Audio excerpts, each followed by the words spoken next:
When it's ready.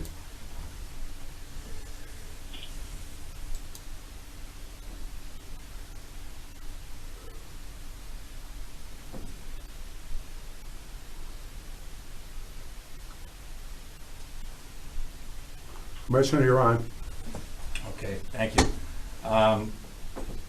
Good afternoon. We are about to begin the March 25th, 2020 Albany Port District Commission Board of Commissioners meeting. My name is Patrick Jordan. I'm the Port's General Counsel.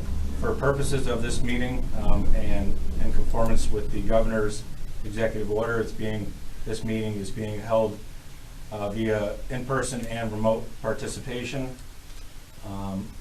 Those in person and on the phone are as follows: APDC Chairperson George F. Steffens, Commissioner Joseph Coffey, Commissioner Michael Cinquanti, and Commissioner Dominic Taglianto. APDC staff present on the phone are CEO Richard Hendrick, General Counsel Patrick Jordan, Economic Development and Procurement Director Megan Daly, CFO Christine Studo, Maritime Business Development Manager Tony Vassell, and Director of Port Security Dave Williams. Commissioner Steffens, that is all I have at this moment. If you could call the meeting to order, please. Sure. As we officially have a quorum, I will call the meeting to order and want to thank everyone for making themselves available during this crazy time. So with that, I'll take a motion to approve the minutes of the February 24th, 2020 Commission meeting. If there's no other edits or changes, I'll take a motion to approve the minutes. So moved. Second? Second. All in favor? Aye. Aye. Okay, thank you. So just before this meeting, we held our audit committee meeting. At that time, we reviewed our audit committee charter and are not making any recommendations for changes to that at this time. We also reviewed the draft audit. I don't know if Michael is chair of the audit committee or Christine as CFO, if either of you have comments that you'd like to make. It was really encouraging to hear that there were no material weaknesses or no real items to report. 2019 was definitely a slower year at the Port of Albany, but during Rich and Tony's reports, they'll talk about how 2020 has already we started to see an uptick in maritime activity, which is exciting to hear. But does anyone else have any other comments they'd like to add about the financial audit? Done here. No comment. Okay, so with that, I will call for a motion to approve the 2019 audited financial statements as prepared by UHY. So moved. Second? Second. All in favor? Aye. Aye. All right, thank you. So Rich is going to talk a little bit about the impact of the coronavirus and how the port staff are handling that, as well as give you some updates on some other initiatives we have.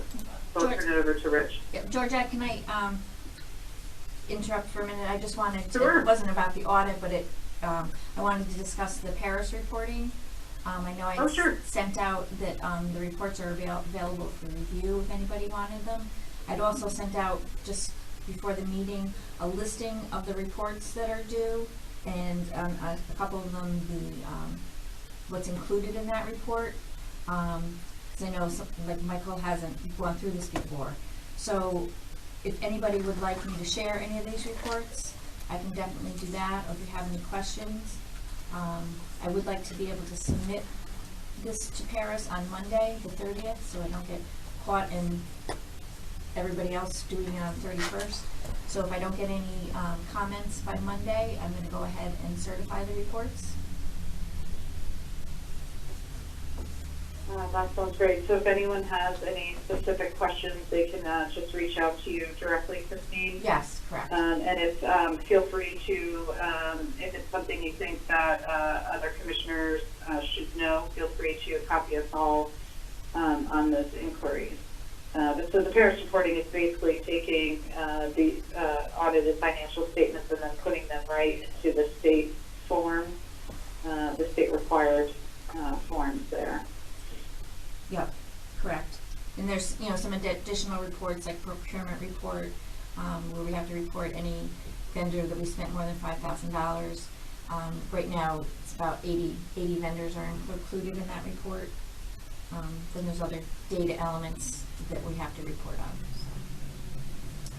But any questions, please feel free to reach out to me. Great, thank you. So we'll turn over to Rich. Thank you and good morning.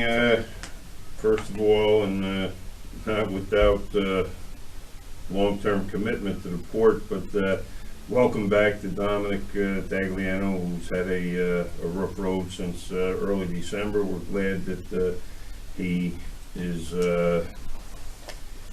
willing and interested in getting back to the wheel here at the port. The coronavirus has certainly taken front and center on every news broadcast. We have taken several steps to limit our exposure and combat this virus. We are fully operational. Every one of our tenants are working. The longshore labor, our maintenance and security departments are working at full staff. They have put into place initiatives which mandate social distancing. We had 2 ships in over the weekend that both worked, a scrap ship and a wood pulp ship. The interaction between the crew and security and the stevedore company, Federal Marine Terminal, is normally done face-to-face on board the ship. We instituted a policy at the start of the governor's executive orders that everything would be done electronically, so there is no point-to-point contact between the captain and crew of the ship and any of our personnel. Most of the ships that we're seeing, not only here but in my talks with the Coast Guard and Customs, captains of the ships are aware that their crews are healthy. They've been at sea for 14 to 20 days. They are limiting their crew's exposure also, so none of the crew members are getting off of any of the ships. The captain said to us, "I know my crew is healthy. I don't know what the community is." So we're working closely with that, and as I said, all of the security initiatives that we put in place. Nobody's climbing into trucks and checking anything. We're making sure that everything is safe and secure. The essential staff for the administration has been basically working from home since last Monday. We are rotating through to keep things going. Our Eileen is coming in 1 day a week. Cheryl is checking in today because of the board meeting. Pat, Christine, and I are sitting here, distanced from everybody, and Dave and his crew have been in every day. I've had daily calls with the Coast Guard and speaking with U.S. Customs on a constant basis about what next steps and what we can expect on the horizon. Those calls have been well attended. We're getting between 50 and 100 port partners on the calls with Captain Tama from the Coast Guard sector, New York. We have another call this afternoon at 3 o'clock to update today's initiatives. I've also, which is, I guess you could say, a no-brainer, but I've instituted a no travel policy for the foreseeable future for any staff here. I am doing my New York calls by phone on Tuesdays. We have just as of yesterday postponed the North Atlantic Ports Association meeting that was scheduled for Baltimore in June. We are looking at, and hopefully this pandemic will be over, but we've moved that to October. The AAPA, we've had constant calls with the senior staff and the board of directors of the AAPA. We canceled our spring port directors meeting and basically did it by phone over 2 conference calls for 3 hours over 2 days.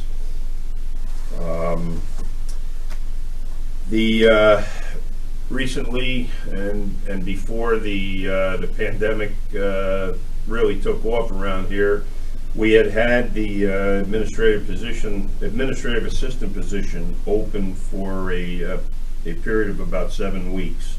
We received 7 applications for the position. We went through and we interviewed. We offered interviews to 4 people. We interviewed 2, and we offered the job. But at the present time, I made the person aware that we were offering the job. However, we cannot bring them into the office until the current health crisis passes.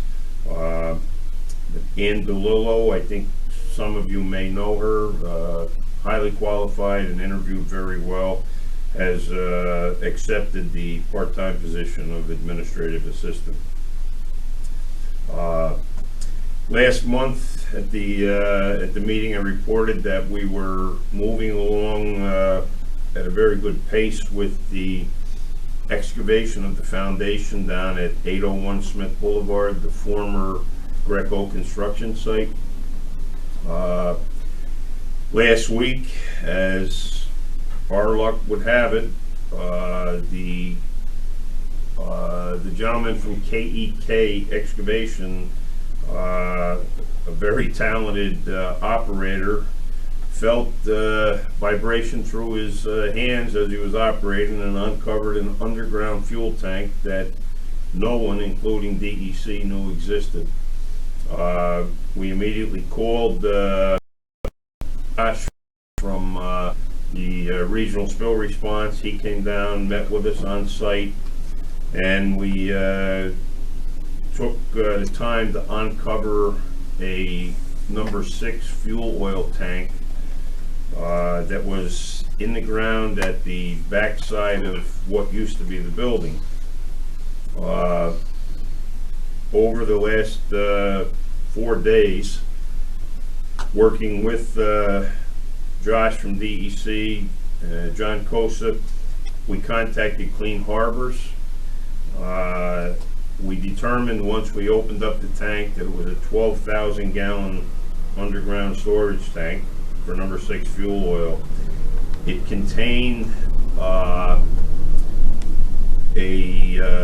substantial amount of product in the tank.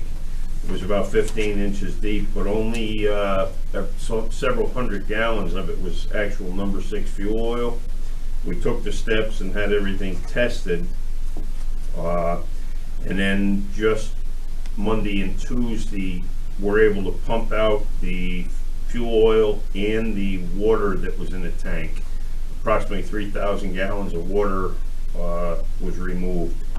The tank is actually finishing up cleaning out the inside of the tank where some of the stone and that had dropped in, but in order to continue the work, I had to procure Clean Harbors on an emergency basis at a cost estimated at about $18,000. That will go up just a little bit for the removal of the 55-gallon drums that they had to bring in for the stone and everything else that fell into the tank. We had to bring in 12 drums to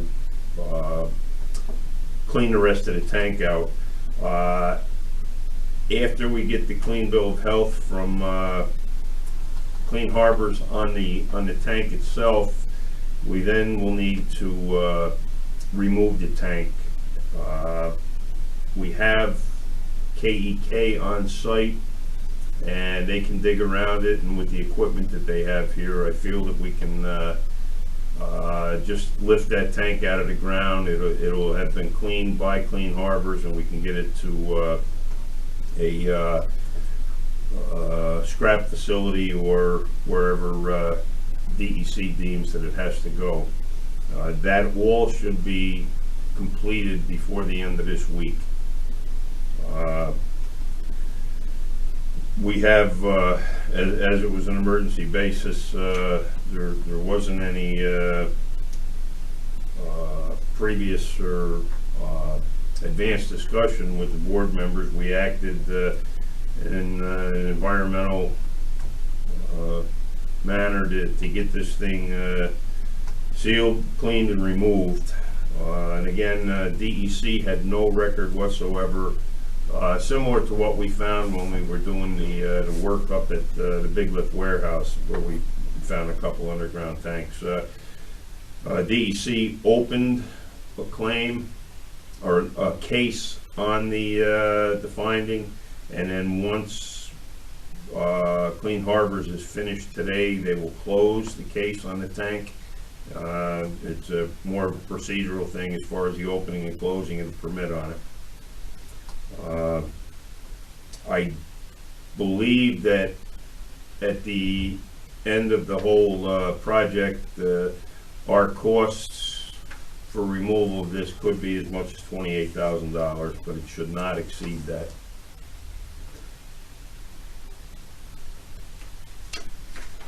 All right, so Rich, you're needing a resolution from us allowing you to enter into contract negotiations for a price not to exceed $28,000 with Clean Harbor. Is that what we're looking for? Well, we, I guess, yeah, just concurrence that you agree with the steps that we had to take in order to mitigate this this issue. As it was an emergency, I did enter into a contract at the present time with Clean Harbors for $18,673, and then we'll have the little bit of added. Each 55-gallon drum had a disposal fee of $137. And in their original estimate, they expected they would need 2. They ended up needing 12, so it'll raise that price by $1,370, round numbers. And then the other cost that we will incur is when we get the excavation company that's doing the work for us down there on that foundation to just lift the tank out of the ground. Does anyone have specific questions for Rich on this item?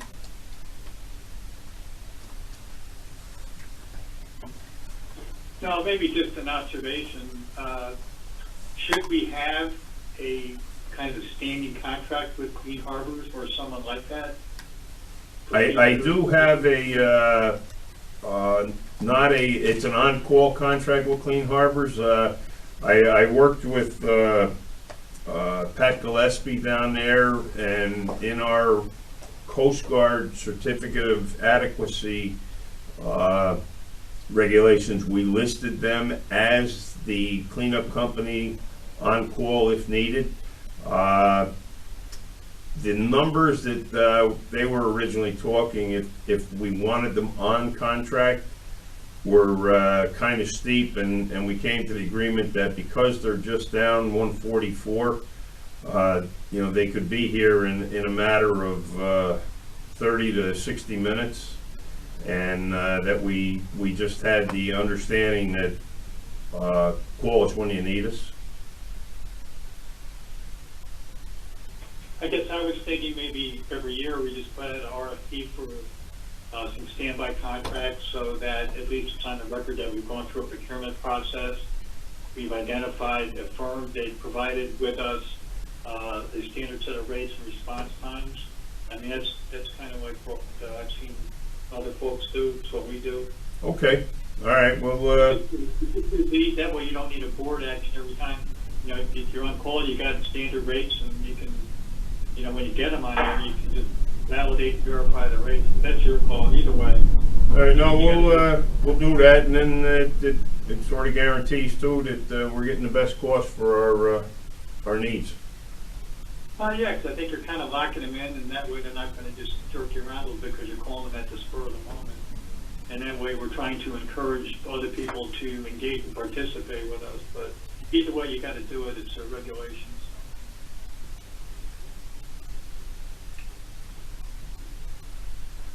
All right, so Pat, how do we want to say it? Something about, So, given, the need for removal of a 12,000 I w- gallon tank. Yep. Oh, do you want to say? yeah, anything? I'd be comfortable with the board agreeing with the CEO that emergency situation existed and authorizing the cleanup and removal of a tank under that emergency procurement at a cost not exceeding $28,000, which will be utilized to pay the contract for Clean Harbors and KEK excavating. Okay. Second? All in favor? Aye. Aye. Thank you. Rich, do you have any other updates that you wanted to share at this time? No, that's about it for now. Thank you. Sure, thank you. I know, Megan, there's been some activity with the Bethlehem Planning Board and our expansion projects. Would you like to provide some of those updates? Yeah, thank you. We mentioned at the last board meeting that we had submitted all of the final documentation for the generic environmental impact statement to the town planning board. It was roughly 1,600 pages altogether. There was substantial review and substantial comment from planning board and staff. What we did was actually get together and meet in person. It was almost a half day of meetings to go over some of the items, potential mitigation proposals, and potential ways to address questions or clarity or any additional information. There was some commentary, but I'd say the major areas focused around four. One was potential dynamic compaction that could happen on the site and what that impact would be to neighboring areas. Two was understanding air quality, potential impacts, potential studies, potential mitigation. And two, 3 and 4 was on the southern access to the site along River Road, what construction and regular traffic control would mean, if there would need to be a reduction in the speed limit, if there would need to be further mitigation with different phases implemented. So we've consulted with New York State DOT on that again and had input, and then also further conversation related to any vehicle impact on South Pearl Street and neighboring environmental justice communities, and really talking about those mitigation efforts and what steps would be taken at what point. We met, we had successful conversations, we then attended a planning board meeting, updated, had good conversations there, and have been doing the work to respond to all of those issues. That work will be submitted either today or tomorrow to the planning board. Even though work is happening a little bit different, we're still in our regular Monday morning conference calls, if not more regular, so they know that that's coming today or tomorrow. Discussion was that, you know, if things are possible based on current work practices, that could be reviewed within a relatively timely manner. And if it wasn't, if there was discussion even of doing a special meeting at the end of March with the planning board, and if not in early April. The expectation is that that would go to a level of approval and would go to the finding statement. I'm saying that for you all to take with a grain of salt, and I'm taking with a grain of salt just because we thought we were going to be concluded by now, and a couple issues have come up and we've dealt with them, and I'm just aware it may happen again. This is a big project. It takes big review and good discussions. I'd also like the board to know that Mayor Sheehan offered an additional letter to the planning board as comments on some of the action as questions were arising related to the environmental justice community, and she offered complete clarity on who was doing what and who was responsible for that, and who was an actual spokesperson on some of those items. And I think that was very helpful to the planning board as well as our endeavor. That being said, we are hopeful that that will get us to action in early April for an approval of that, which would be good news. I look forward to reporting to you that that's the case, but I'm keeping measured expectations on that and sharing that with you if you read me. If there's any questions on that, I welcome them. I do have one or two other points to make.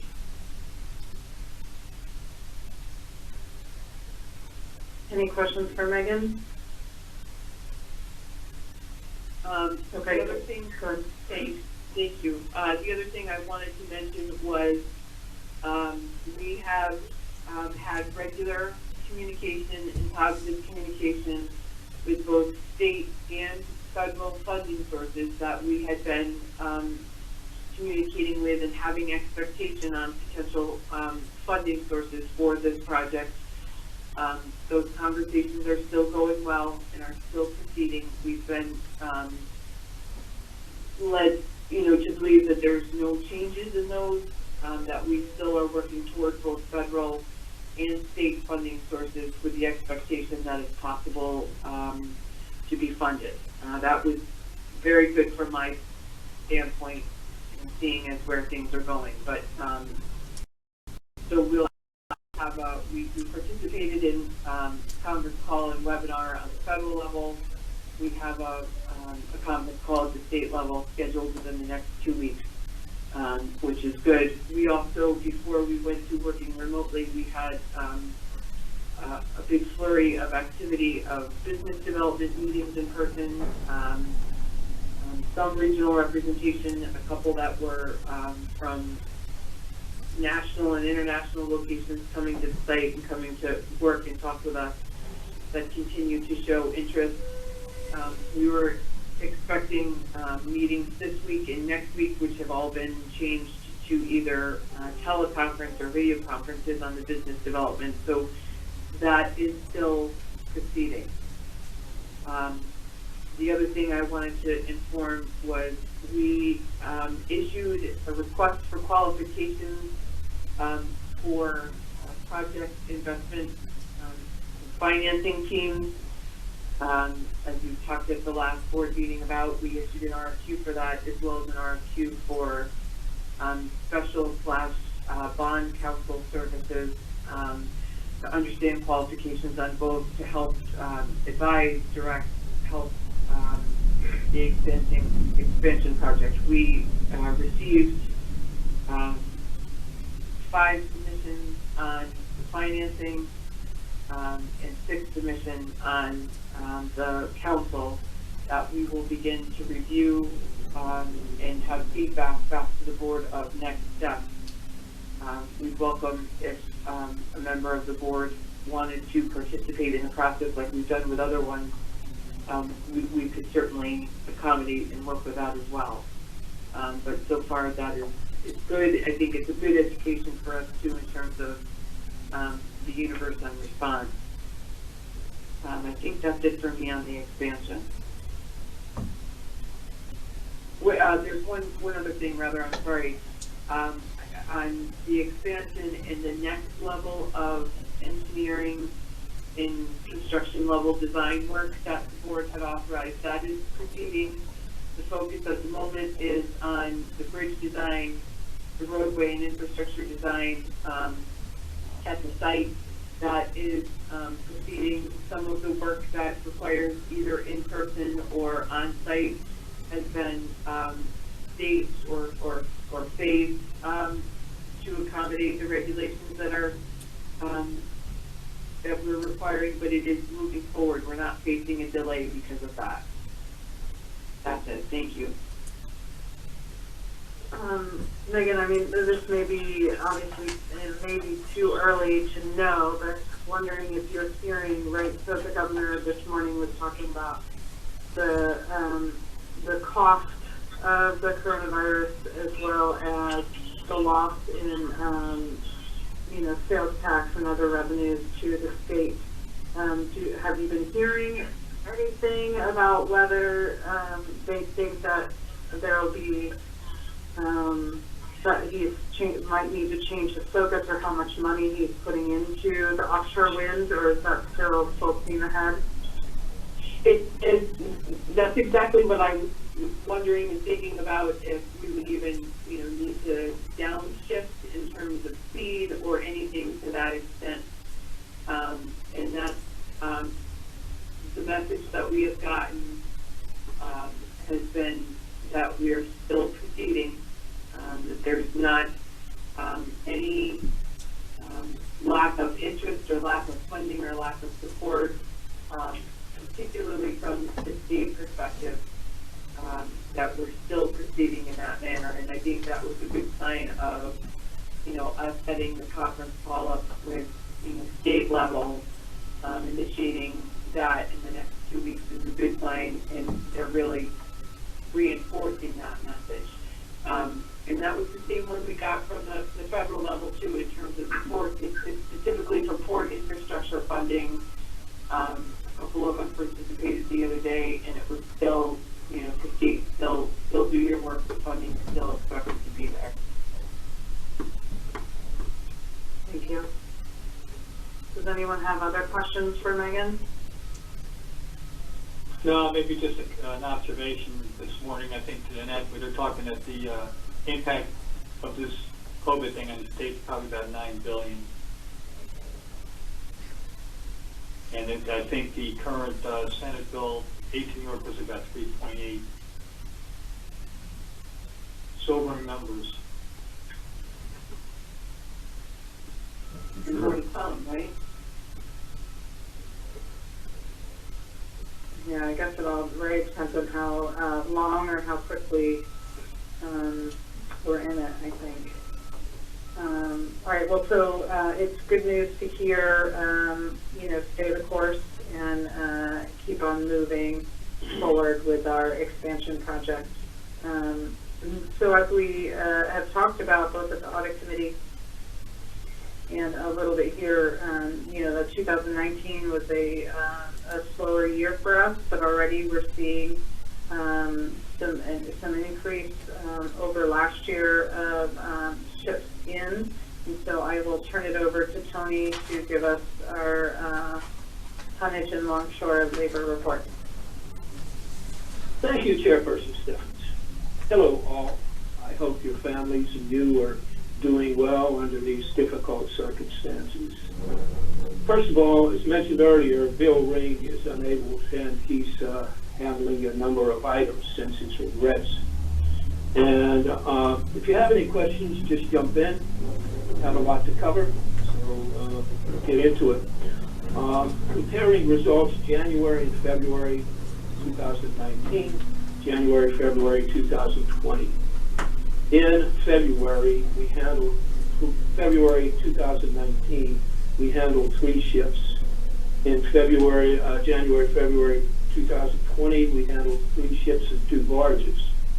So going down year-to-date totals, last year we had, through that period, 3 ships.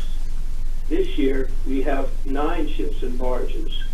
And breaking that down into market sectors, in the heavy lift project cargo, last year we had 1 ship. This year we've had 2 ships and 3 barges, an increase of 4 vessels. In the scrap iron market, even at 1 and 1.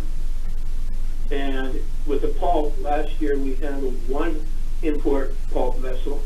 This year we handled 3. So that's the 9 versus 3, up 6 or 200%. Now, this month, March, we handled a pulp ship import. We handled an export scrap ship.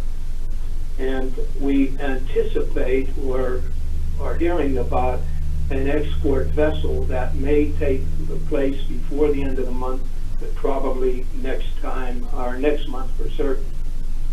Originally, we were going to handle a first move out of our new roll-on, roll-off rent.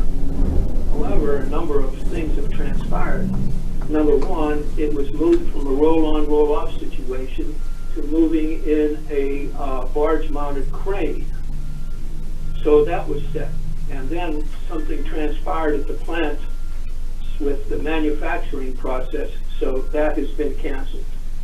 So we'll have 2, maybe 3 ships for March. On the tonnage side, last year 35,451, January, February. This year 48,916, increase of 13,465. Where? Well, in heavy lift project cargo, last year we handled 285 short tons. This year we handled 2,097, an increase of 1,812, which is a big number for heavy lift project cargo, or 7 times last year. Scrap iron is about the same. Pulp last year was 8,819. This year 17,948, up 9,122 tons for 10%. So the tonnage is up also by 13,465. Moving on to longshore hours. Due to the fact mentioned earlier, with the increase in heavy lift project cargo and wood pulp, longshore hours last year were 4,842.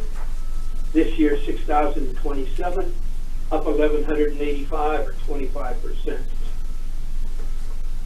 So that's covering the numbers, and we'll go into talking about the market sectors. The major power gen projects, what I call the BBBs, the big bites of business, as mentioned previously, the one in Pennsylvania, northeast Pennsylvania, has been temporarily shelved.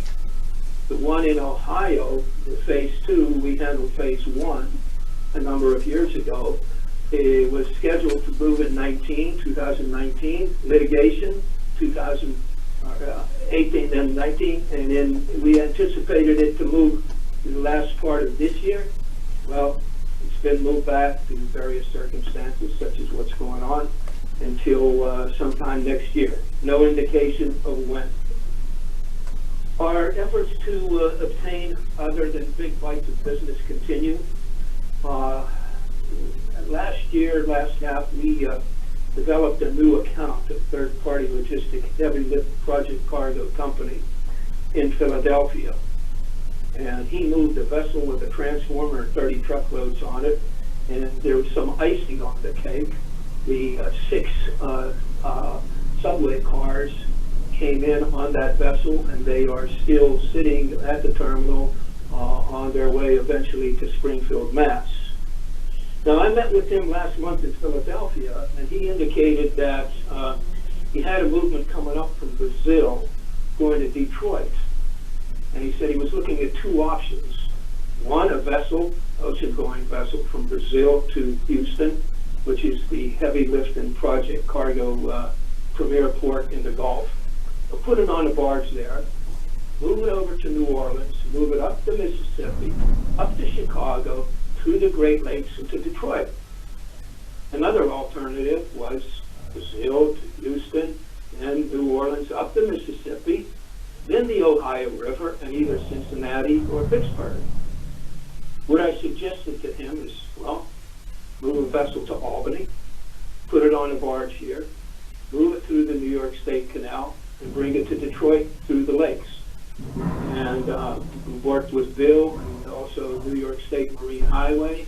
We have all the information and numbers presented.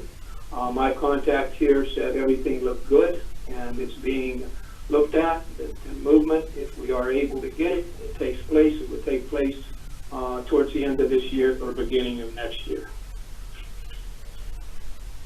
In discussions with the heavy-duty railroad equipment owners, these are the people who own those rather expensive railway cars that have 16 to 22 axles that handle all the big units that we specialize in. And what they said, that domestically, business is good, except in the Northeast. Particularly in the Gulf, oil and gas has been going well, also wind energy. So what we're doing is we're trying to identify some domestic moves that we could fit in on. Well, in working with a third-party logistics company that I'm familiar with, found out that they have a movement of 5 large cylinders from Minnesota destined to Delaware. And the plan is move via rail to a port in New York, New Jersey, put it on a barge, and bring it down to Delaware. What we have suggested is move it on rail to Albany, put it on a barge, and move it down to Delaware. Why? Because we are the premier heavy lift project cargo port in the Northeast. We have the experience, labor, everything, and you would remove the special train charges of $1.95 a mile. So that's up, and that may take place in the fourth quarter of this year, probably first quarter next. Moving on to another market area, scrap. Scrap, so far we've through February, 1 ship, and last year 1 ship this year. We had the second, as I mentioned, this March. Scrap prices. On March 14th, price for a ton of steel was $95. Today, or March 23rd, it was $87, down $8.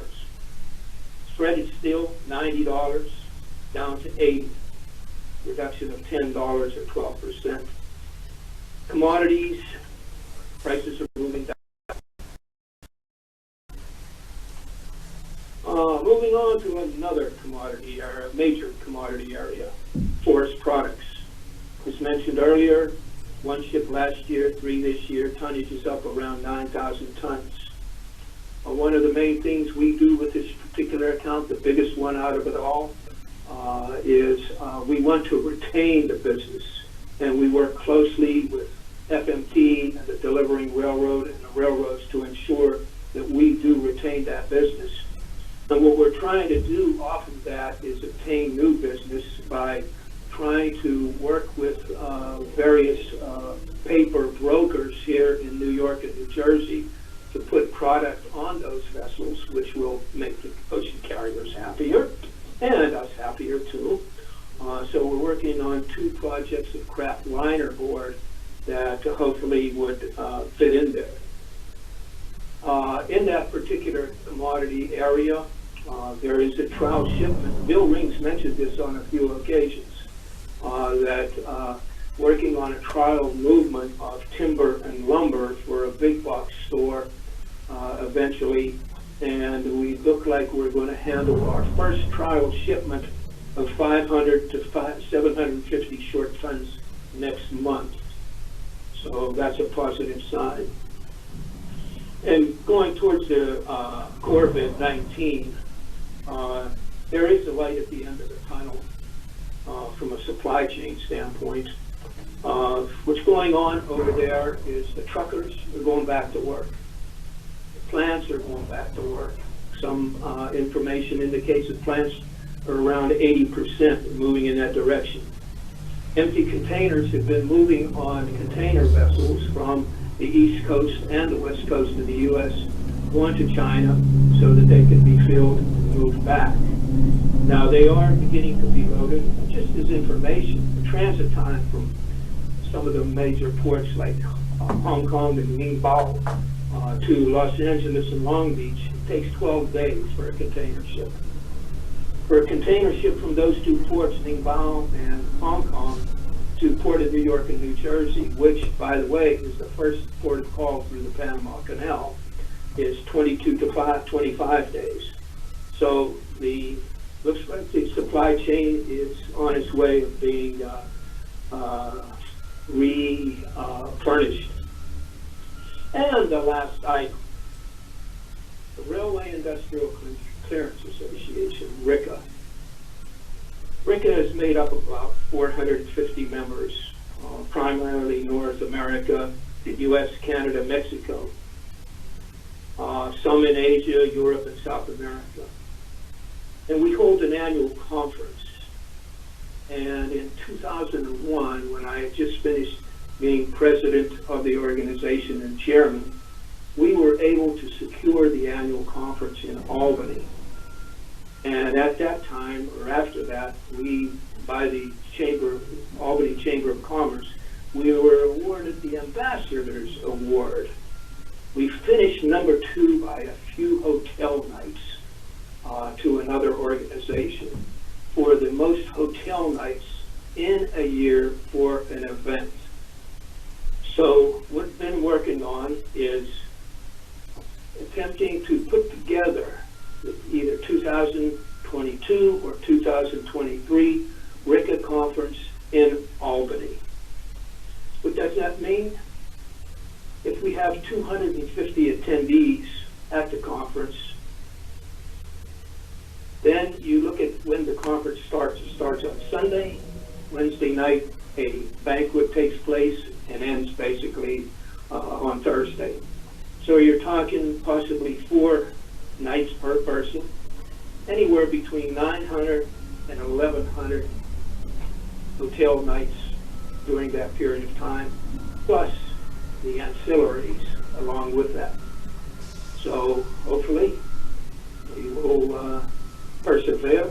I will be using my contacts as former president and those at Port of Albany and everybody looking for some help.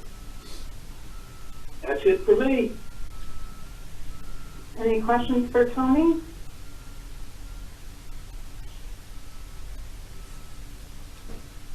All right, thank you all. Is there any other business?